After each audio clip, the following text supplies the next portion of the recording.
ప్రేమకు కులమతాలతో పట్టింపు లేదు. అది కేవలం హృదయాల్ని తాకుతుంది. మనసుల్ని ఒక్కటి చేస్తుంది.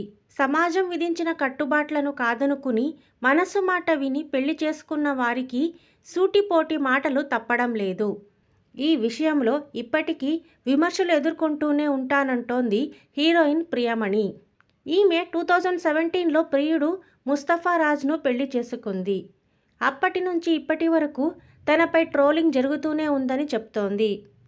తాజాగా ఓ ఇంటర్వ్యూలో ప్రియమణి మాట్లాడుతూ, నేను నా సంతోషకర క్షణాలను అభిమానులతో పంచుకుంటూ ఉంటాను.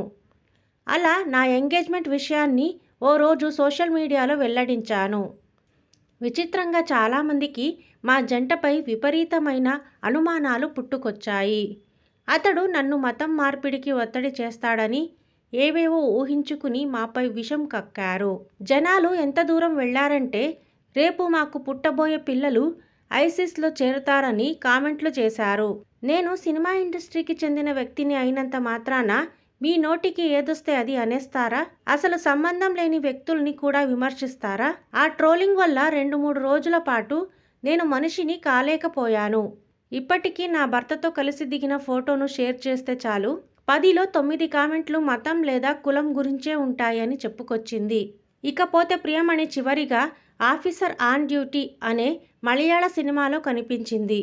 ప్రస్తుతం విజయ్ జననాయగన్ మూవీ చేస్తోంది. అలాగే 'ద ఫ్యామిలీ మ్యాన్ 3లో నటిస్తోంది.